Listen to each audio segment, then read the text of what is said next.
अर्थात दिनैनि तारिखाव जि सुक्ति जादों बे सुक्तिनि गेजेरजों दिनै फेरलेबसेबो सान्थि जोंनि गेजेराव फैयाखै प्रमद बर'। दिनै 27 जानुवारि जोंहा एक्स एनडिएफबिफोरा दिनै मानो थाखाय माखासे बर' रायजो राजाफोरखौ लानानै दिनै खुद्रिसारनो गोनां जादों, जाय जाहोनाव दिनैनि दिना बर'नि थाखाय मोनसे बिटिआर सुक्ति, बिटिआर गोरोबथामोन। आरो बे बिटिआर गोरोबथानि दिनावनो दिनै एक्स एनडिएफबिफोरा माखासे खुद्रिसारनायखौ जों नुनो मोन्दों। आरो बे खुद्रिसारनायनि मिनिङा मा बेखौ जों भिडिअखौ नायोब्लानो नोंथांमोना बुजिनो मोनगोन। आरो नोंथांमोना बे भिडिअखौ नायोब्ला मेगनाव मोदै गनो हागौ आरो नोंथांमोननि बिखा बिख्लोआनो माने खामग्लिगोन आरो रागबो जोंगोन। नोंथांमोना नायलांनो हागोन बे भिडिअखौ जोबजासिम मोजाङै खोनासङोब्ला नायलाङोब्ला नोंथांमोना बुजिनो हागोन दिनैनि खुद्रिसारनायनि मिनिङा मा आरो बिथां बि बानसावआ मा बुंदों, मा बिबुंथि होदों नोंथांमोना खोनासंलांदो। थुदो बिदिब्ला। दिनैनि सानथाव बर'नि बिर जोहोलावजो मुंख्लंफोरनि गोथार सिमाङा केसेर हाब्रुआव गारजानानै दोनजानाय दिनैनि सान। एनडिएफबिनि सोमावसारनाय अर्थात बर' हारिया जाथि बायदियै थांना थानो नागिरनायनि जि मोनसे दावहानि जारिमिन सोरजिदोंमोन, बे जारिमिनाव रोजा रोजा बर' रायजो राजाफोरा सुथुरजों बुख्रुबजानाय सुख्रुबजानाय गासै दुखु दाहाया दिनै दैयावनो थांनायनि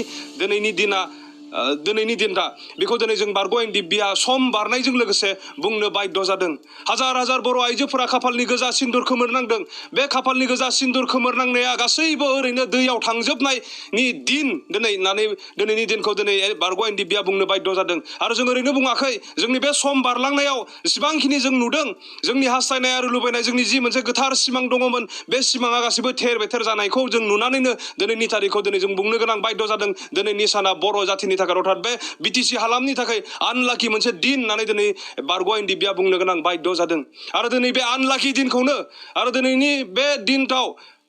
बर'नि गोथार बिर जोहोलावजो मुंख्लंफोरनि थांखिया थेर बेथेर जानाय दिनखौनो दिनै गोबां दैदेनगिरिफोरा सान्तिनि दिन होननानै दिनै बुंनो नागिरदों। आरो बै दैदेनगिरिफोरखौ दिनै जोङो बुंनो हास्थायदों, जाय बेक्तिफोरा दिनै नंखायखौ मिसा बाथ्राखौ दिनै बुंथाब सैथो होननानै देखायनो नागिरदों, जाय दैदेनगिरिफोरा दिनै सान्ति फैबाय होननानै एनडिएफबिनि 34 बोसोर गिख्रंथाव मोनसे हाथियारनि संग्रामखौ दिनै असान्तिनि संग्राम होननानै दिनै एस्टाब्लिश खालामनो नागिरदों, बैबायदि दैदेनगिरिखौ दिनै जों बुंनो हास्थायदों। जोंनि गेजेराव दिनै सान्तिया फैयाखै। प्रमद बर' बिटिसिनि चिफ बिथाङा बुंगासिनो दङ, मोनफ्रोम बाइटनि सिगाङाव बिथाङा बुङो जे जोंनि गेजेराव सान्तिया फैबाय। नोंथाङा जि सान्तिनि बाथ्रा बुंबाय थादों, जों बुजि मोनदों बारग' एनडिएफबिया जातिखौ फोथांना लाखिनो थाखाय जि मोनसे हाथियारनि संग्रामखौ एनडिएफबिया बाध्य जानानै खालामनो गोनां जादोंमोन। बै समनि बर' जोहोलावफोरा गोसो गैयाब्लाबो आखायाव हाथियार हमनानै जातिखौ फोथांनो बाध्यनि थाखाय ओंखारनो गोनां जादोंमोन, सेक्रिफाइस खालामनो गोनां जादोंमोन। बै समखौ दिनै नोंथाङा असान्तिनि संग्राम होननानै दिनै एस्टाब्लिश खालामनो नागिरदों। प्रमद बर' दिनै जों नोंथांखौ बुंनो नागिरदों, नोंथाङा जे मोनफ्रोम बाइटनि सिगाङाव सान्ति फैबाय होनना बुंनो नागिरदों, सान्तिखौ दिनै रावबो मोनाखै। प्रेक्टिकेल राव सान्तिखौ मोनदोंबा दिनै नों बेक्तिया मोनदों, जायनि सिगाङाव दिनै एस्कर्ट खारदों, जायनि उनाव दिनै एस्कर्ट खारदों, जायहा दिनै हाजार हाजार कोटिनि दिनै बिगोमा जादों, जाय बेक्तिया दिनै हाजार हाजार दिनै धन सम्पति खामायनो हादों, बैबायदि बेक्ति अर्थात नोंथांमोना दिनै सान्तिखौ मोनदों। बेवहाय हारसिं मोननाय सान्तिखौ लानानै जोंनि समग्र हारिनि गेजेराव जोंनि ओनसोलाव सान्तिया फैबाय होननानै बुंनायनिफ्राय दिनै प्रमद बर' नोंथाङा गोजानाव थानांगौ। बे 2020 मायथाइनि 27 जानुवारि अर्थात दिनैनि तारिखाव जि सुक्ति जादों, बे सुक्तिनि गेजेरजों दिनै फेरलेबसेबो सान्ति जोंनि गेजेराव फैयाखै। प्रमद बर' दिनै 17 बोसोरनि सिगां जोंनि गेजेराव बेबायदि नुफेरि माखासे जाथायफोरा दिनै जादों। साहा खोन्दोआव थानाय जोंनि थागिबि फिसाफोरखौ दिनै आलाय आथानि दिनै न' बां सिफायनानै होखारदों। सान्तिया फैदोंना फैयाखै दिनै बै बेक्तिफोरनियाव सोंनानै नायथां, अब्ला दिनै नोंथाङा बुजि मोनगोन। दिनै जेलाव जायफ्रा दङमोन गोरोबथानि सिगां, बिथांमोना जेलावनो थाबाय थानो गोनां जादों। सान्तिया फैदोंना फैयाखै दिनै बै बेक्तिफोरनियाव सोंनानै नाय। दिनै बै बिमा बिफानियाव सोंनानै नाय, जाय बिमा बिफाया दिनै हारिनि थाखाय गावनि गथ'खौ अराय समनि थाखाय नागारबाय, बिथांमोननि गथ'फोरा मुंख्लं जाबाय। बै बिमा बिफाफोरखौ दिनै सोंनानै नाय, सान्तिया दिनै फैयाखै। हाजार हाजार बर' रायजो राजाफोरखौ दिनै सोंनानै नाय, सान्तिया दिनै फैयाखै। मानो होननानै बुङोबा जोंनि थांखिया दिनैसिमबो जायाखै। बर' रायजोआ जि आलादा रायजोनि मोनसे जि सिमां नुदोंमोन, बे सिमाङा दिनै थेर बेथेर जानानै दङ। आरो बे सिमां बायफ्लेनायनि थाखाय बांसिनै दिनै बर' रायजो राजाफोरा असान्ति जानानै दङ। दिनै प्रमद बर' नोङो मा बिथिंजों दिनै सान्तिया फैबाय होननानै बुंनो हादों? मा बिथिंजों दिनै नोङो सान्तिया फैबाय होननानै बुंगासिनो दङ? नोङो बुंनो नागिरदों एनडिएफबिनि जे मोनसे जातिखौ हारिखौ फोथांना लाखिनायनि जि मोनसे दावहा बियो मोनसे असान्तिनि दावहामोन होननानै नों बुंनो नागिरदों बेलटिनि जि मोनसे हाथियारनि संग्राम खालामनाय जातिखौ फोथांनो नागिरनाय उपाय गैयैयाव हाथियारनि संग्राम खालामनो गोनां जानाय दावहारुफोरखौ नोङो असनमान खालामदों जोंनि नांनाया असान्तिनि नांनायमोन होननानै नोङो डिक्लेयार होनो नागिरदों नाथाय नोंहा खर' गैया नों बुजियाखै भारत सरकारा जोंनि नांनायखौ रिकगनाइज होदों जायनि थाखाय जोङो फर्मेल सिजफायार खालामनानै डेजिगनेटेड केम्पआव दोनदों जोंनि समयसाखौ समाधान खालामनो इन्टारलिक्युटर भारत सरकारा जोंनो थिसनदोंमोन दिनै भारत सरकारा गनायदों गोबां बिउरोक्रेट्सफोरा दिनै बुंनो गोनां बाध्य जादों बर' हारिया बेबायदि मोनसे पर्यायाव मोनहैबायमोन जाय समाव दिनै हाथियार हमामोनब्ला नोंथांमोना नाङामोनब्ला जुजियामोनब्ला दिनै बेबायदि अबस्थायाव नोंथांमोना सफैनाय नङामोन समानो दिनै थिनदों बयबो दिनै रिकगनाइज होदों नाथाय नों सासे बर'निनो दैदेनगिरिमोन नोंनि खुगानिफ्राय दिनै बेबायदि रावा ओंखारनायखौ बारग'इन दिब्या हजम खालामाखै बेबायदि बाथ्रा बुंनायनिफ्राय नोंथाङा गोजानाव थानांगौ जों दिनैनि तारिखाव नोंथांखौ दिनै गोरा गोख्रोङै बुंहरदों जोंनि हारिखौ माबायदि जों लांगोन सोर लिडारा दिनै जोंखौ बेबायदि दुखु दाहायाव दोनदों दिनै बेखौ दिनै सिनाय मोननाया मोजां कारन बिनि मेम'रेन्डाव गोबां मोजां पइन्टफोर जाय पइन्टसफोरखौ इन्टारलिक्युटरा एक्सेप्ट खालामदोंमोन सेपारेट स्टेटखौ आं हाथ'वा बे आंनि केपासिटियाव गैया जेब्ला नोंसोर दिल्लीयाव हम मिनिस्टार प्राइम मिनिस्टारजों पलिटिकेलि टक खालामगोन बेयाव नोंथांमोना बार्गेनिं खालामनानै लायोब्ला बे नोंथांमोननि गोसो होननानै जोंखौ बुंदोंमोन बाखि जोंनि मेम'रेन्डामाव गथायनाय गथै पइन्टसफोरखौ बिथाङा एक्सेप्ट खालामदोंमोन जोंनि मेम'रेन्डामाव बर' रिजिमेन्टनि बाथ्रा दंमोन दिनै हाजार लाइमोनफोरखौ जोङो रिजिमेन्टआव थिसननो हागौमोन दिनै जाय बर' इयुथ्सफोरा बेकारै दङ नोंथांमोननि बेबायदि समखौ दिनै प्रमद बर' बिथाङा लाबोदों होननानै जों दिनैनि तारिखाव बुंनांगोन बेबायदि समखौ दिनै साख्रि गैया मा गैया बेकार समखौ दिनै इउजि ब्रह्म बिथांमोना लाबोदों होननानै दिनै जों बुंनो गोनां जागोन कारन इउजि ब्रह्मआ मोनसे बाथ्रा बुंदोंमोन जों साबायखर होनांगोन रन्जन दैमारिखौबो जोंखौ फोथायनानै दुलाराय बर' फरायसा आफादखौ फोथायनानै मेगननि सेबनानै सुक्तियाव साइन होबाय होननानै बिथाङा बुंनाय व्यक्ति दिनै सानफाफिननाया मोजां सोर फावथिना खालामग्रा दैदेनगिरिफोरा दिनै जातिखौ मा लेभेलजों लांदों दिनै आलादा रायजोआ जुदि मोनोमोनब्ला बयबो रायजो राजाफोरा बिखा फोरदांनानै थांनानै थानो हागौमोन बर'ल' नङा जोंनि ओनसोलाव थानाय गासै जाति जनगोष्ठीफोरा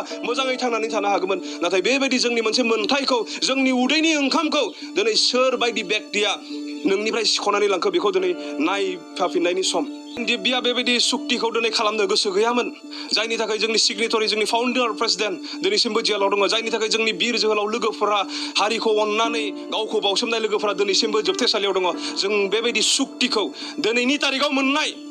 भारत सरकार आरो आसाम सरकारा होनाय आरो प्रमद बर'आ लाबोना होफैनाय बे सुक्तिखौ दिनै एन दिब्या मालाबाबो लुबैयाखैमोन दिनै जोङो सम बारनानै जों गोसोखांदों मा इमारजेन्सि जानाय दिनै एबसुआ बेबायदि गोदाव सोराव सुक्तियाव दिनै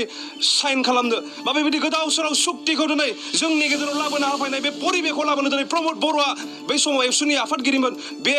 मा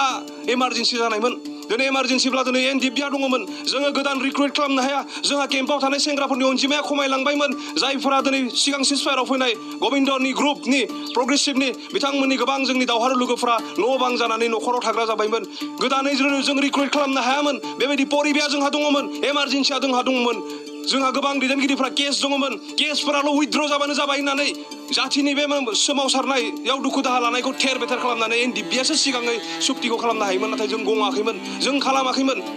दिनैनि तारिखाव जों सम बारनाय दं बुजि मोन्दों प्रमद बर'आ बिटिसिनि चिफ जानो थाखाय बै समनि दुलाराय बर' फरायसा आफादनि आफादगिरि प्रमद बर' बिटिसिनि चिफ जानो थाखाय रायजो राजानि दुखु दाहा लानाय एनडिबिनि बेसेबांबा गिख्रंथाव दुखु गोनां जारिमिन सोरजिनायखौ दिनै थेर बेथेर खालामदों दिनै जों बुंनो बाध्य जादों आरो जारिमिनखौ जों नायफाफिनदों जारिमिनखौ नायफाफिननानै दिनै जों बुंनो बाध्य जादों दुलाराय बर' फरायसा आफादा जारिमिनाव गावसोरखौ रोखा खालामनानै लादों आलादा रायजोनि बयनिख्रुइबो देरसिन सुथुरा दिनैनि तारिखाव दुलाराय बर' फरायसा आफादा होननानै सिनायथि होनानै लादों जारिमिनाव दिनै बानसुआ बे खोथाखौ बुंदों भयसाल' आंनि नाथाय रावा आंनि नङा गारबोनाय जारिमिनखौ बिथा खालामनानै दिनै बुंनो बाध्य जादों बड'फा उपेन्द्रनाथ ब्रह्म बिथांनि दैदेननायाव आलादा रायजो नांगौ होननानै सोमावसारबाय जोंहा जिखिनि दङमोन गासैखौबो जों सावग्लुं सावसि खालामबाय दालां दंमोन बेखौबो सिफायनानै लाबाय एलपि स्कुल दंमोन बेखौ सावनानै लाबाय हस्पिटाल दंमोन बेखौबो सावनानै लाबाय मोजांमोन थांखिया जों जेब्ला आलादा रायजो मोनगोन अब्ला जों गावनि बायदियै गासैखौबो सोरजिनानै लागोन हाजार बर' रायजो राजाफोरखौ सोमावसारनायाव बाहागो लाहोबाय आइजोफोरखौ बिसांहालागि मोबिलाइज खालामबाय बेटेलियनफोर जुदि थाङोब्ला बानलु गुन्दै देनानै बिथांमोननि मेगनाव सारनानै हो बिसांहालागि अर्गानाइज खालामबाय बर' आइजोफोराबो बाहागो लाबाय बै समाव बेटेलियनजों आसाम पुलिसनि राइफलजों गोबां जोंनि बर' सुबुंफोरा जिउ बावनो गोनां जादों बेबायदि सोमावसारनायाव बाहागो लाबाय मा लाबोना फैखो BSc लाबोनानै होफैबाय बिनि दायनिगिरिया सोर जारिमिना दिनैबो बुंगासिनो दङ दुलाराय बर' फरायसा आफादनि दैदेनगिरिफोरानो दिनै बेखौ खालामदों बिनि उनाव जों नुदों बर'नि जि जारिमिन बेलटि आलादा रायजो नांगौ होननानै संग्राम खालामबाय संग्राम खालामनानै दिनै आलादा रायजो मोनाखै BTC मोनबाय बे सुक्तियाव खिन्थु सापर्ट अफ लेटाराव एबसुनिफ्राय दिनै लाइजाम माने सापर्ट अफ लेटार हिसाबै हराखै बेखौ जोङो हाग्रामा महिलारि बिथांनि मिडिया बाइट होनायाव जों गम मोनगासिनो दङ बिनि उननिफ्राय BTC खुंथाया मोजां बेखौ बुजि मोननानै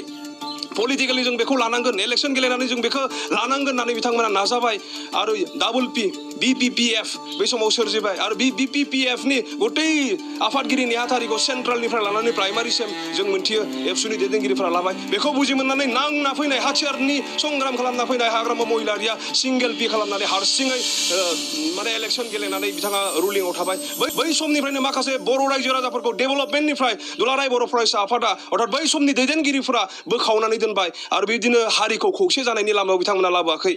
NDBया सभारान्थिनि थाखाय नांनाय जों जेब्ला हाग्रायाव दंमोन जेब्ला जों फर्मेल सिजफायाराव फैबाय अब्ला जोंखौ सोरखारा बुंबाय स्टेटहुडनि सायावनो नोंथांमोना रायलायनांगोन दे थिग दङ जोङो रायलायगोन बेबायदि जोङो आलादा रायजोखौ मोनफुंहोनो थाखाय जोङो गोसो होनानै जों सावरायदोंमोन स्टेटहुडनि सायावनो जोङो मेम'रेन्डामखौ लिरनानै भारत सरकारनो जों गथायदोंमोन जों मोनफुंहोनो नागिरदोंमोन जों नायदोंमोन बै समाव दुलाराय बर' फरायसा आफादनि सुबुंखान्थिनि नियमजों सोमावसारनाय समाव गोबां रायजो राजाफोरा ओंखारदों माब्लाबा राजा लामा जिरायथायनांगौ होनबा लाख लाख रायजो राजाफोरा ओंखारदों मालाबा हाइवेआव जिरायथायनांगौ होनबा हाजार हाजार रायजो राजाफोरा ओंखारदों थैनि सुहैनांगौ आलादा रायजो मोननो थाखाय होननानै बुंब्ला हाजार हाजार मानसिफोरा थैनि सुहैहोदों दिनै मुभमेन्ट दङ दिनै सोमावसारनाय दङ उमुक फोथाराव जमा जानांगौ होनना बुंबा हाजार हाजार बर' रायजो राजाफोरा जमा जादोंमोन बेखौ नायबिजिरनानै NDBया बुजि मोनदोंमोन जोङो जाथिनि थाखाय गुलि अरनानै समायखिरा लानानै फैनाय मोनसे संगठन जों मानो कमप्रमाइज जानो जेराव रायजोआनो मेङाखै रायजोआ दिनै आलादा रायजोखौ जेरैखि जाया नांगौ होननानै एबसुनि मुभमेन्टआव ओंखारगासिनो दङ बेखौ बुजि मोननानै NDBया आलादा रायजोखौ मोनफुंहोनो गोसो मोदोम जिउ होनानै जोंहा डेन्जारा दंमोनबाबो सिगनेटरि रन्जन दैमारि बिथाङा मिथिखागौ गावहा फार्स्ट ट्रेक जानानै कनभिक्ट जाबाय डेन्जारा बिहा दङ थेवब्लाबो बिथाङा गावनि बाथ्राखौ सानना लाफानो जेरैखि जाया रायजोनि आरो हारिनि लुबैनायखौ सुफुंनांगौ आलादा रायजोखौ दाफुंनानै होनांगौ होननानै NDBया हमथाबनानै रायलायबाय थादोंमोन नाथाय बेयावबो नुबाय जोङो जाय संगठना दिनै खुनु इमारजेन्सि गैयामोन संगठन जोबलांनायनिबो दुलाराय बर' फरायसा आफादा गिनो गोनां जेबो गैयामोन बिथांमोना जेबो सिन्था गैया नेचारेल मोनसे संगठन जाथिया जेब्लासिम थागोन अब्लासिम बे बर' फरायसा आफादा थाबाय थागोन बे संगठननि दैदेनगिरिफोरासो जेबो इमारजेन्सि जेबो गिनो गोनां गैयै संगठननि दैदेनगिरिफोरासो दिनै हाखु दाखु बे ओंथि गैयै बिटिआर बायदि एमओएसआव दिनै हाखु दाखुयै साइन होदों आरो बेबायदि एमओएसआव गतै बर'नि नांग्रा आफादफोरखौ साइन होनो बाध्य खालामदों जोंनि जेलाव थानाय दैदेनगिरिफोरखौ हाखु दाखु बख'ना लाना थांनानै मिथिया माया गोथां गोब्रामै दिनै सुक्तियाव खालामनायाव दिनै बाध्य खालामदों आरो बे जारिमिनखौ नायनानै दिनैनि तारिखाव बुंनो जोङो रोखा जादों जारिमिना दिनै फोरमायदों आलादा रायजो बर'लेण्डनि बयनिख्रुइबो देरसिन सुथुर हिसाबै गुबुना नङा दुलाराय बर' फरायसाया खिन्थु गाव गावखौ दिनै एस्टाब्लिश खालामदों दुलाराय बर' फरायसा आफादनिबो अर्थात एबसुनि गासैबो दैदेनगिरिफोरा नङा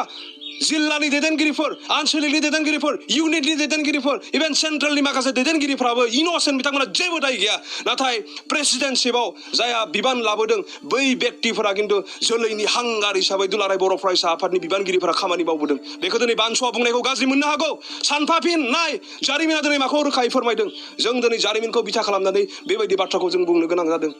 आरो दिनै जोङो खावलायनो हास्थायदों बर' रायजो राजाफोरा दिनै सिरि मोननाया मोजां सांग्रां जानाया मोजां सोर लिडारा दिनै जोंनि हारिखौ माबायदि जों लांगोन सोर लिडारा दिनै जोंखौ बेबायदि दुखु दाहायाव दोनदों दिनै बेखौ दिनै सिनाय मोननाया मोजां खारन